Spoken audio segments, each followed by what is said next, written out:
Well, it's that time again, time for Fridays at First. As we continue diving into our sermon series, we're back in the book of Luke. Back to Luke. And so my mind fails me. Was this the first time back in, I think this first sermon back in Luke. This is the first sermon back in Luke multiple other times, but we're back continuing going through Luke. Got off the Who We Is series. Yes. Now back to, learning from Luke, I guess I can call it learning from Luke. So that being said, let's dive into our message this week. Yeah, so you were talking about how we need to have living with healthy expectations. We'll talk about that title in a second. But one of the things you got at was this idea of the expectations and what we should expect of the world and how they should treat us. And so with everything going on in our world right now, I think a good question to start with is, what do we do when the world is more wicked than we expected? When we find our spot and we just get punched in the gut of just like, man, why is it like this? Yeah.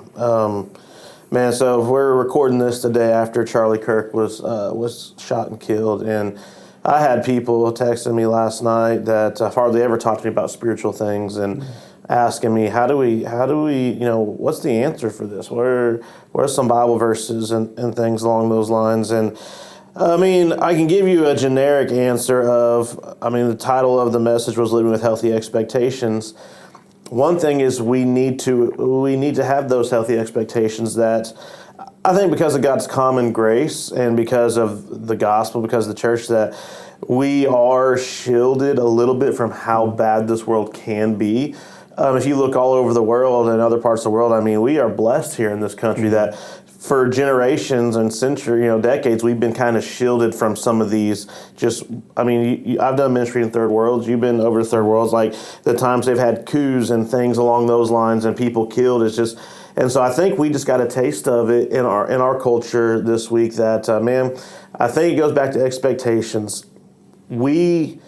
Our expectations for this world need to be that this world is an evil, wicked place. Now, there's beams of light and there's good things in this world and there's blessings, but the reality of it is this: I don't think we should ever have expectations set on anything other than this world is a world full of sinful people.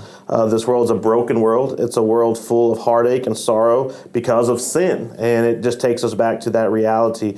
And I told one of the persons who texted me last night that same thing, that, hey, man, when we ask these questions, it's because we know this is not right. Yeah. The world's not supposed to be this way, and our expectations should not be shattered when the world proves to us that it is in fact broken. Yeah, so. And we've talked about this before. And again, I think this is like super helpful for us to deal with and super practical with your sermon of, this is one of those areas where it's easier said than done. It's one thing to realize, the world is sinful. It's another to experience the sinfulness of the world and the sinfulness of people. And I think we've talked about how we shouldn't be surprised when lost people act like lost people. Amen. And then I want to flip that on its head related to Christians, because yes, right now, even just on social media and some of the things I'm seeing, I'm frustrated with some of the response that we're getting. And that's why even I had to, this morning, come back to the passage of Scripture where Jesus says, you've heard it said, love your neighbor and hate your enemy. I say, love your enemy and pray for those who persecute you. And just coming back to that reality, because it could be very easy for us to respond just like the world, where we could respond hatefully, we could respond terribly, and even some righteous anger in that of this isn't right. But I want to come to the back of we shouldn't be surprised when lost people act like lost people, but we should be surprised when Christians act like lost people. And so even in our suffering, even in our mourning, even in wickedness of not reverting to our old ways, but still continuing to seek truth, seek justice, seek wisdom, and seek to follow Jesus even in the times that are the most difficult. Well, and you're 100%. Like I said today, or this last Sunday, is that as believers, we should be walking contradictions to this world. Like, we should not behave like the world. We should not, and now I can get a little bit more where, yes, the Lord did institute government to wield the sword of justice, so there needs to be justice. There needs to be people held accountable. There needs to be punishment for wrongdoing. But personally, individually, that's not our job. Our job is to be walking contradiction. And even, man, man, I get angry. I mean, I could easily revert back to, my flesh in a lot of areas of like, there needs to be repercussions, but that's why it's spiritual warfare, because though my flesh wants to, light the torches and go hunting, my spirit's like, no. I mean, even if we were, talking about the Charlie Kirk thing, if we were to find the guy, like, I hope, yes, justice, but I hope I would still want to share the love of Christ with him and help him see that, hey, the God Charlie served offers you forgiveness and salvation. And I go back to this. I think it goes back to what we talked about a little bit ago. Imagine first century, 60-something AD, and you hear that the Apostle Paul has just been killed, or Peter had been killed, or these. This is not new. The devil's modus of operandi, what he does, is he can't defeat truth in open debate. He can't, because when truth is against lies, the lies are exposed. And so what he does is he's constantly, back to, I said, the first century, one of the first things the devil did was persecute the church. Then emperors came up on the scene who persecuted believers. The goal was to physically stamp out believers, because in the open realm of debate and reason, truth will always win. And so this is nothing new. The devil is always trying to silence truth. And the only way he can silence it, well, I guess there's two ways. He can tempt you and convict you to live in fear where you don't speak it. Or if you do speak it and you don't have fear, the only other option is to silence you by taking you out of this world. And that's what John Fox's Book of Martyrs is about. There's been multiple people who've stood on truth, and the devil's only answer was, but I will say this, and we can move on from this. I can talk about this a long time today. Yeah. I will say this. I believe God works all things together for good. And I had coffee this morning with somebody, and we were talking, and yes, could God have stopped what happened? Yes, he could have, but he didn't. And I believe we're going to see, we're going to see this event be an event that wakes up this generation to stand on truth and to stand on God's word. I believe and I thought about it last night, I believe it could be equivalent. And I don't say this about much, so I'm not a person who normally plays on the emotions like this, but I believe this could be a moment we look back, kind of like the Revolutionary War, when, the Revolutionary War started was supposedly the shot heard around the world. I believe this could be one of those shots heard around the world that wakes up the next generation to, hey, this isn't just conjecture. This isn't just debate. This is life or death. This is truth from falsehood, and it's going to cost us to stand. Yeah, and you already said it, and I just want to add just one more thing related to this is my encouragement for believers would be just get back to the gospel. Remind each other of the gospel. Remind each other of the good news that is in Jesus and of that hope that we have in him.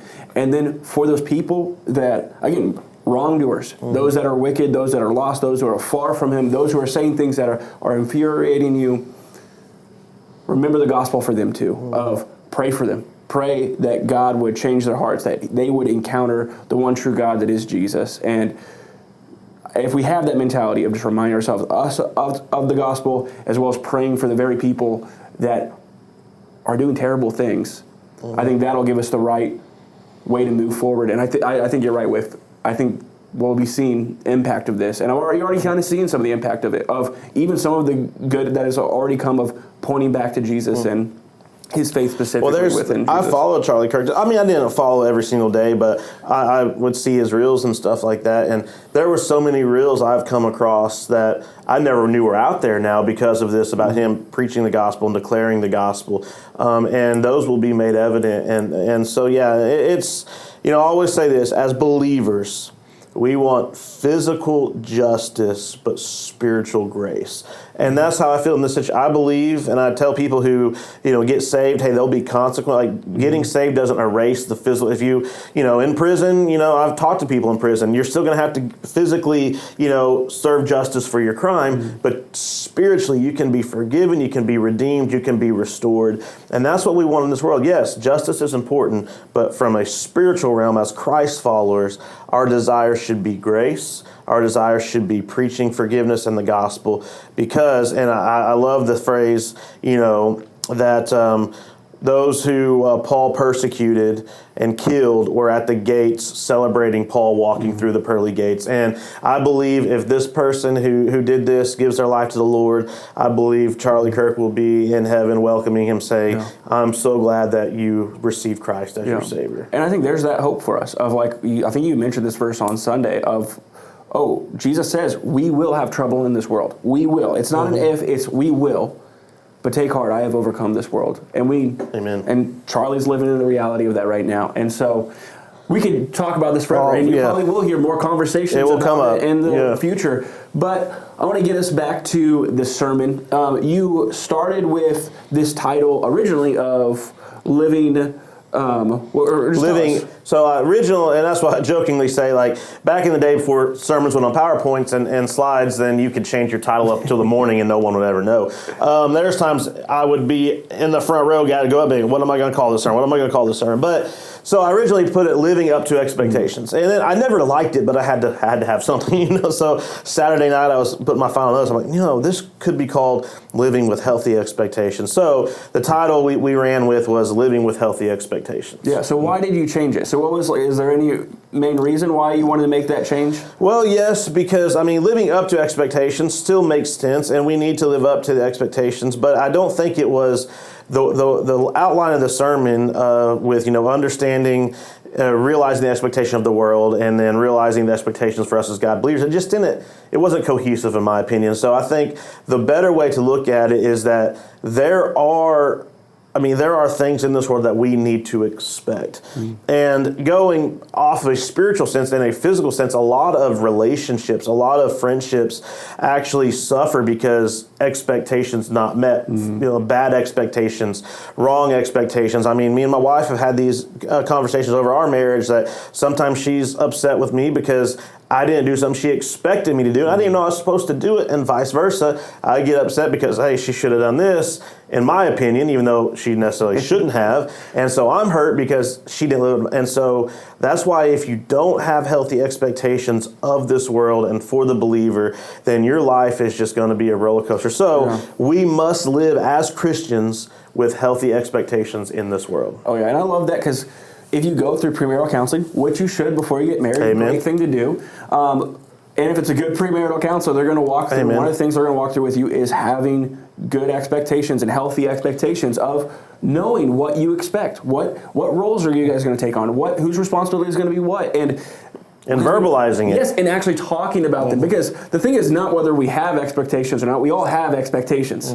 But we run into issues in marriages and even in workplaces and different things like that. We run into problems when we have unmet expectations and especially when they're unknown expectations. And so if we never talk about them, never say, hey, this is what I expect of you, could you do this, then you're going to be upset because they didn't meet your expectations that there's no way they could have known. Absolutely. Yeah. And that's what I think believers struggle in this world, is because we have bought hook, line, and sinker that this world is supposed to be relatively easy. Like, yes, we're going to work, we're going to have stress, but man, I should be able to have everything I need in my refrigerator, comfort in my home, and go on vacations every year. And we have kind of bought this lie that we should expect life to be mostly good with some problems in it, when in reality, I believe expectations should be opposite. That, I referenced last night in my Wednesday worship sermon that, I listened to a reel by Tim Tebow this week, and he said one thing he struggles with is that the most he's ever suffered in this world was for a football game. And he said, as a believer, that's crazy that I've suffered more for football than I have for Christ.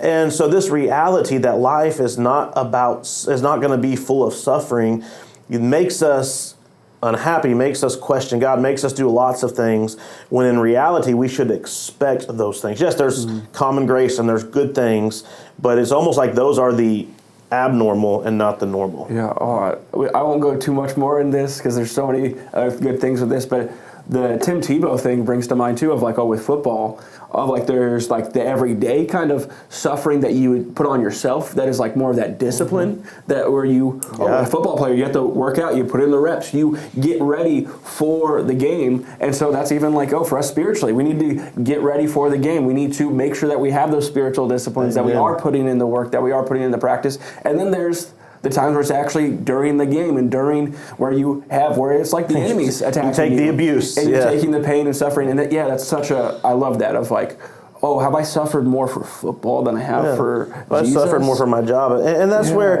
and the Lord, and I can't even put this, like the Lord, even before all this stuff happened, like the Lord has just been revealing, he's been doing a mighty work in my own life of just literally not caring about your life. I really am becoming to that point. Like, I want to be used. I don't want to, make the most. I don't want to be worried about having the most days. I want to make the most of my days. And I've often, I've lived in fear. Like, I want to live this long. I want to see my kids raised up. And I still do. Don't get me wrong. But I've almost let preservation be my goal instead of purposeful living for Jesus. And I want to be preserved. I hope the Lord allows me to live till 80 years old and see my kids as kids. But if, like Charlie Kirk, if I'm living for Jesus and serving him and something happens that takes me out of this world, then I should be okay with that. Like, it's a reality we should expect. Yeah, and I'll just say one verse with this of, because everyone's going to have fear of different things, and that's going to be part of life. But there's a part, I believe in 1 John, that talks about perfect love casts out fear. And so the closer we are to the one who is love, closer we are to Jesus and more aligned with his purposes, the more that fear is going to fade. Closer we're to Jesus, further we're from fear. Yes. Yeah. And so the next question I have for you is related to, you talked about in the sermon that our life on this earth is like a war. And so what do you mean by that? And then could you get into specifically, what does that look like for the day-to-day, everyday believer? So again, it goes on with, obviously we're talking about the same topic, so it builds up on each other. One of those expectations that we need to have in this world is that, in our passage we talked about, it's the passage in Luke 6, 37 through 45 when Jesus says, love your enemies, do good to those who hate you. So we took out some of these words about Jesus talking about our enemies, those who hate us, those who insult us, those who use us. And one of the first subpoints was that there will be conflict in this world. Like we need to expect it. And the reason we need to expect it is because we're at war in this world. Like, we are children of light in the kingdom of children of darkness, and so the fact that we sometimes, and it's our own fault, like when you don't know you're at war, you're the easiest target, right? And so if you're in the middle of a war and you think you're in a safe zone, but you're really in enemy territory, and you're walking around with your gun on your back, and you're a very easy target. And that's what Christians do a lot of times. We don't realize we're in a war, so we're not prepared to fight. And I'll say this and turn it back over to you. And this is something, again, the Lord's been working with me, and all, because I hear this say a lot, like, people go overseas to mission fields, and well-meaning people in your church pew will be like, man, those families are taking their kids to Southeast India. If they don't need to put their kids in that type of environment, or they don't need to go there. Well, it just hit me again. We talked about it a little bit last week, so I want to make sure I'm clear. Thankful for those who serve our military. You could be called to that. But we don't say that to a dad who leaves his kids at home to go fight a war. We're not like, how dare you? No, we're like, praise, thank you for your sacrifice. Thank you for, but we need to view that as Christians. Like, I need to let my kids know that I'm fighting a war. Like, if I go on a mission trip and I lose my life, or I'm serving Jesus and the Lord calls me home, like, that should be celebrated as much as and thankful as those we send off to physical war, and we're thankful for them. But I've always seen this false dichotomy, I think that's the right word, and like we look so highly upon those who lay down their lives for our country, which we should. Praise God for you, we're so thankful for you. But when someone goes and takes a risk for Jesus, we're like, you're dumb, you're stupid. Like, why are you going to go to Iran and preach the gospel? You could get killed for that. Well, we're called to take up our cross, and I'm not saying we got to parachute into North Korea and preach the gospel. If the Lord tells you to do that, but the reality of when we forget that we are at war, our purpose is to be on the offensive, to go into dangerous places, to go into unsafe places, and to not be violent, but to preach the gospel of truth in areas of darkness, then we need to expect the ramifications of that, which is war, which is heartache, sorrow, loss. Yeah, and that's one thing that we talked about. It's just crazy how all this stuff is happening, because like you're preaching on this related to everything that's going on, and then I think last week we talked about with youth. I remember mentioning of this idea of like you probably won't die for your faith, and like, but you don't know how long you have, and so it's unlikely in our culture, but not impossible. Not impossible. That you will it's die going to for become your more faith. possible. But for the everyday person, you're probably not at high risk for dying for your faith, but you still daily die for your faith, as in sacrificing the things that you would rather do for the things of God to reach those people that are in darkness. And there's going to be sacrifice and daily death. Again, probably not going to take your life, but even if it does, it's worth it for the cause of Christ. And that's the thing of like, are you sacrificing for Christ? Are you sacrificing for the gospel? Are you sacrificing so that more people can know Jesus? Man, 100%. And I love how you brought that out, because maybe I talked over that in my passionate plea just a minute ago. But I think of a war movie that I love. I'm not going to say it because I'm not going to condone it, but for somebody to go watch it. But there's a war movie I grew up watching, and then one of the soldiers just talked about how his passion was literature, and before the war he was an English teacher, and how he had to sacrifice that desire to go fight the war. And so even what you're saying, maybe not to the point of laying down our lives, physically, which it might happen, but man, even in your work life, like we are scared sometimes just to be made fun of, just to be considered a Jesus person, and we're afraid to sometimes, or we're ashamed to lay down something we kind of enjoy because there's a greater calling in our, and so war is not just about, the only people who sacrifice in war aren't those who lay down their life. Every part of the military, whether you're at home, writing letters or doing planning, or whether you're on the front lines, whether you're building tanks or airplanes, like you're sacrificing for the war effort. And so, in your work life, at school, like if you're not willing to sacrifice, those types of things that don't cost you your life, they just cost you maybe reputation or comfort or enjoyment, then you'll never be prepared to sacrifice your life if that happens. So, I'd say right now in our culture, we have this problem. We have a fantasy problem in our culture. I like that. And this is what I mean by that is, so you even see it in marriages and relationships where men will be like, oh yeah, I will slay a dragon for you. I'll die for you. I'll protect you. But then when it comes to like taking out the trash, it's like, well, I can't do that. I'm not doing that for you. And so it's just fantasizing about these grandiose things of laying down your life. And I think we do this with Christianity too, of we are quick to say we'll do anything for Jesus. We're quick to say, Jesus, I'll lay down my life for you. I'll go to the ends of the earth for you. And like this, Peter even did this like right before when Jesus is trying to tell the disciples of that, like he's going to die. And then like, hey, make sure that you love one another. You'll be known by your love. And Peter gets distracted. He's like, where are you going? I'll die for you, Jesus. He's like, well, I'm just told you to love the people next to you, and you're getting distracted on the wrong thing. Yeah. And so this idea that we are quick to say, Jesus, I'll do anything for you. I'll die for you. There's nothing I wouldn't do for you. And I think in theory, if Jesus just walked in the door, we would. But when it comes to the daily things he's called us to do, of being known by our love for one another, of loving the believers that are in our own church, caring for them when they are in need and when they're suffering, helping them get out of sin. We're slow to do those things. We're slow to love our wives. We're slow to love the very people that are spitting on our faces on social media. We are slow to do the things that Jesus has called us to do. And so I think we trick ourselves into fantasizing, I'll die for Jesus. But dying for Jesus, that wouldn't come just because the situation arises. That comes from, you're already daily dying. Yeah, we often say we'll die for Jesus, but we won't get up 30 minutes early to read our Bible for him. It's one of those, there's the age-old scriptural teaching. If you're not faithful in a little, you won't be faithful in much. And I like how you brought that into relationships. So many men get married saying, I'm going to be the best husband and best father. I have this grandiose picture of 70 years from now, but then they don't invest in their marriage. They don't invest in their children and their lives. And the same thing for any type of relationship. You can cast the vision and the fantasy without living the reality, and nothing works that way. Yeah, no, and that's so good. We have a few more questions we're going to get into, but we're going to take a short break, and then we'll be right back.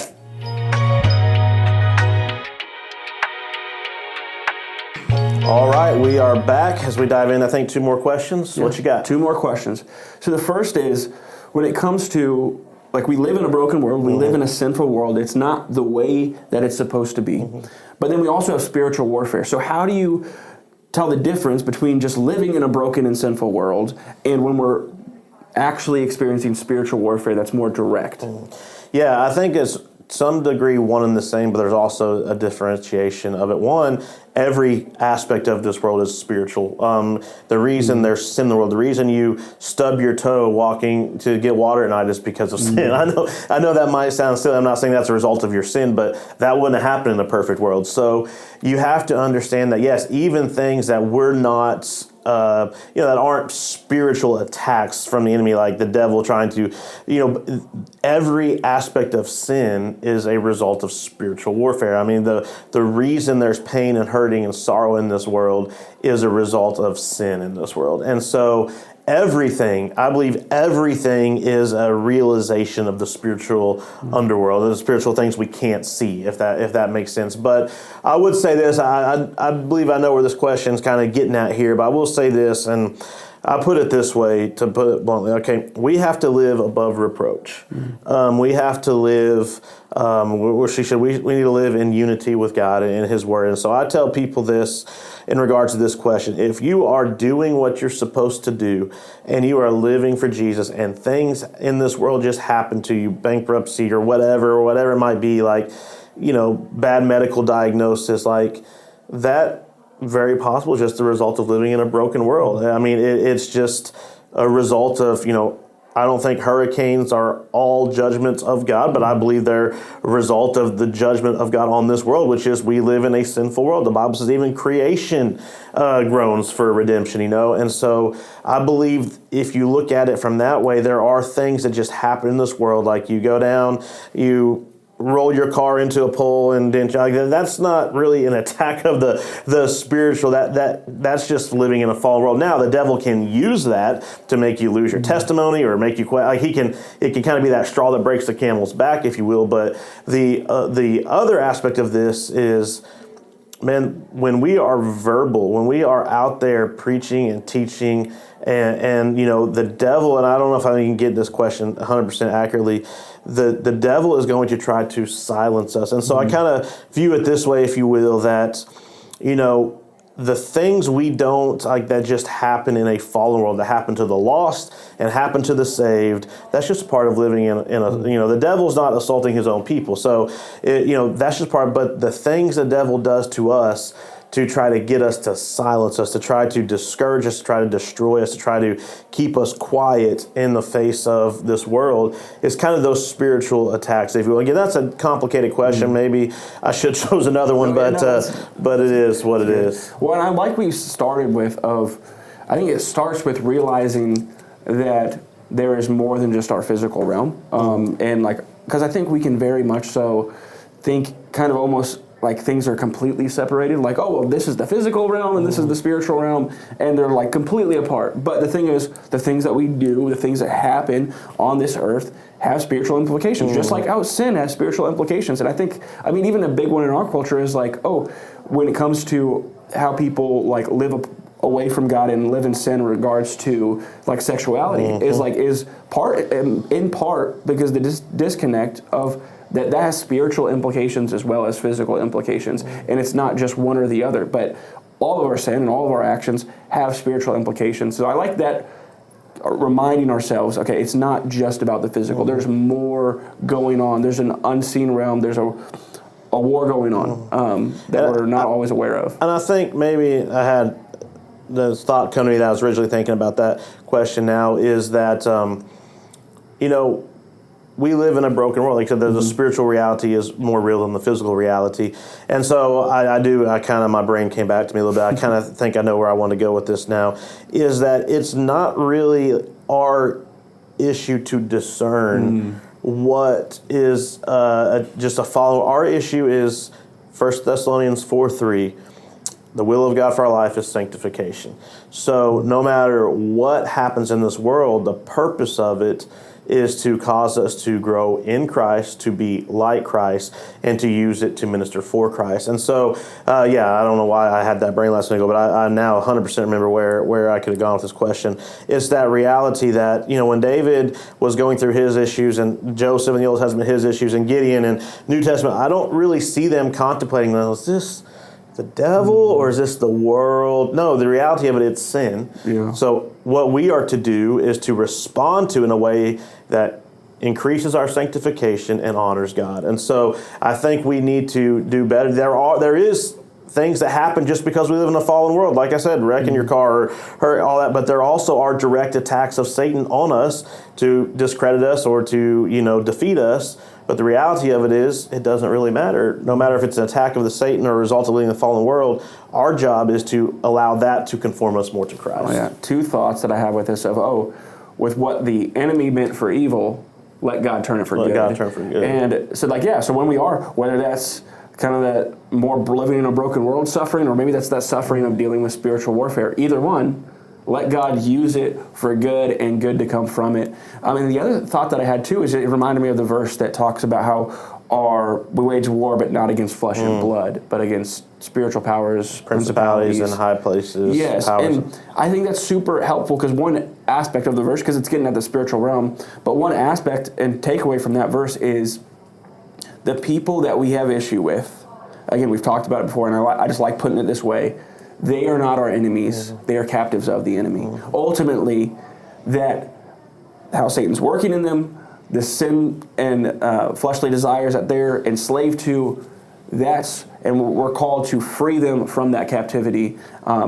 They themselves are not our enemies. 100%. And so, and that's why, the devil's assaults on truth. And if he can't silence us, he'll do whatever he can to take us out. We talked about that earlier in this. And so our reality, and again, I actually was talking to somebody, again, I always say that because I don't realize how many conversations I guess I have throughout the week. But I was talking to somebody about that just today or yesterday or something about how, we just need to stop trying to figure out the cause of so many things and just be responsible to react the right way. Like, why did my kid roll her eyes and yell? I don't know. Yes, there's the issue of getting down. Is there a root cause? I get all that. But in that immediate time, I just need to respond in a way that shepherds her or his heart to Christ. And then we can talk. And the same thing is in life. Yes, there'll be times like when you actually have a fender bender or someone and, you have some attack on you, like there will be time to process, okay, why did this happen? But in the immediate context, just respond like Christ, and you don't need to know the cause, just know the response that you need to give to the reality. Yeah. We could keep on talking about the spiritual realm and all this stuff, but I want to get into our last question. I'll talk to you later after. Yeah, that sounds good. And then maybe you'll have to talk about it some other time. But the last question I have for us is, you talked about towards the end of your sermon of this idea that there are things that we can only do while we're in enemy territory. So what do you mean by that? What does it mean that there's things that we can only do in enemy territory? So this goes back to what I was telling you a minute ago, that I feel like the Lord's really been working in this area of my life lately. And I had an epiphany not too long ago when I was in my prayer time about, like, pretty much this is what I heard. It wasn't an audible voice, but spiritually this is what I heard. It's like, dude, this is the only time you get to do this. And I was praying through our sanctuary, and I just had this overwhelming reality that, like, I don't know how long I get to do this. I don't know, what's going to, like this, right now I'm in that moment where this is the only time I will ever be able to serve Jesus in a broken, fallen world. Serve Jesus in enemy territory. And I just got overwhelmed with how incredibly grateful that I am that I get to do this right now. Now, don't get me wrong. I'm ready to go to heaven, and I'm ready to be free of sin and sorrow and death. But honestly, I'm ready. Like, if he was to call me home tomorrow, I'm not going to be disappointed walking through the pearly gates. But at the same time, in my fleshly mindset right now, I would be a little disappointed because I'm going to have eternity to worship in the presence of God, and I only have a temporary time to be on the front lines, in the war, suffering for Jesus. And man, I want to make the most of it. And so I encourage people, in the sermon, I encourage us to realize that, man, we're always talking about when I get to go home, when I get to see Jesus. And I get the concept and I get the mindset. Like, yes, imagine being in war and all your buddy in the foxhole talks about is, man, when are we going to get to go home? I can't wait to go home. Is it when's the bus or when's the boat not leaving? Somebody you want to have in the foxhole with you. Not somebody you want to have in the foxhole with you, but the person who loves their home, but is not excited, but fully committed to being on the front line is the person you want in your foxhole with you. So as believers, we are homesick, but we shouldn't allow that homesickness to make us, not enjoy in a sense or realize the absolute, what's the word I'm looking for? When something's a benefit to you, absolute, oh man, there's a word I'm looking for. I can't think of it. Privilege, that's what I'm looking for. Absolute privilege of getting to serve Jesus in this capacity right now. And that just brought to mind like Philippians 1 and like it's 21, some of those other verses around it. It talks about, Paul's talking and he says, for me to live is Christ, to die is gain. And he literally is telling them, he says, if I die, it'll be far better to be with Jesus. It'll be so much greater, but it is more beneficial for me to be here, like to serve you. And so he was even saying, I want to go to heaven. I can't wait for the time where I get to be face to face with Jesus and to be in his presence. Yet, right now, I want to serve you. And I want to do what God's called me to do and help you because you guys need it. I want to benefit you. And I think that's that mentality of, and I like to even, when we talk about this of, yes, we need to have that hope of heaven. Yes, we need to have our mind on things above. But the thing is, when we have a healthy view of heaven and the things above, then that will lead us to live that out right now. Because we'll have no other option than to realize, hey, I can't share the gospel with this person once I'm in heaven. I can't pray for this person. I can't serve these people that are broken and hurting when I'm in heaven. And that's even, there's a reality with like us and our jobs of, there's so much of our jobs that will not exist in heaven. Absolutely. There won't be any pain or suffering. There won't be any preaching. It'll be, if there is preaching, it'll be preaching in a different sense. It'll be praising. It will be preaching a proclamation of praise and not to lost men dying, lost women dying. And that's just what, like, I try my best in all aspects of life, like in my parenting. And, like, I really try to live in the reality that tomorrow this all could be gone. Like, and I've learned, it's dumb, but there's a Greek mythology thing, and one of the guys, of course, we don't ascribe to this, but it's something that's stuck. It's funny how the Lord can use just pagan things in reality. And in the Greek mythology, I think it was Achilles, he said that that the gods envy us because we're mortal, and so every moment is special because it could be our last. And that's Greek mythology, but the reality that stuck with me is like, yes, like, we're mortal. Every moment could be our last. So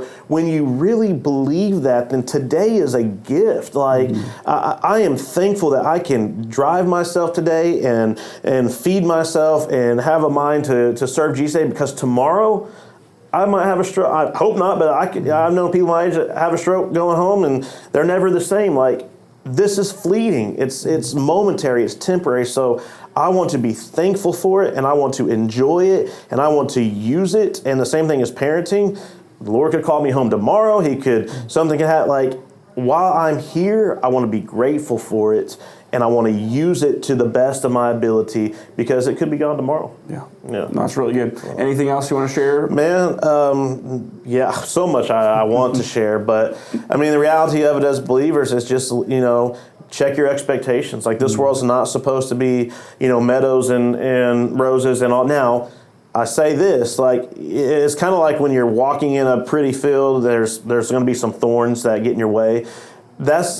I encourage you to view it the opposite. Like, we're in a world full of thorns, and we're in a world full of problems. Yes, walking through that thorn field, you're going to see the rose, and you're going to see the pretty thing. You're going to see, so those will be there, but our expectation should be, I mean, we're in the middle of a war, like, and this world is broken. There's going to be sin, sorrow, and death. There's going to be heartache.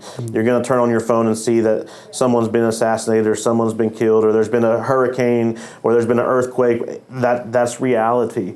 So expect it. And when you expect it, it doesn't mess with you near as much as when you're taken by. And then always remember how we're to respond to those things. It's not how the flesh wants to respond to them, but how Jesus would respond. Love your enemies, do good to those who hate you, pray for those who spitefully use you, turn the cheek to those who publicly insult you. That's how we're to behave in these type of scenarios. So yeah, that's really good. So could preach another sermon, but I will not for your sake and Brett's, because he's got a thing to do. But anyways, love y'all, praying for you. Hope you're doing well. And next week we will dive into Luke 6. No, this week we're 37 through 45, as we're talking about the most misunderstood passage in all of Scripture, judge not. So we're having a 2-part sermon series coming up. First part's this week. Sermon series, or not series, but 2-part sermon is going to be called Living People. I could have quoted if I wasn't trying to, but it's talking about spiritually balanced people, how we live in the balance of being discerning, but also being gracious. And so that's what we're going to be talking about the next few weeks. So that's good. I will be quiet now. Y'all have a great week.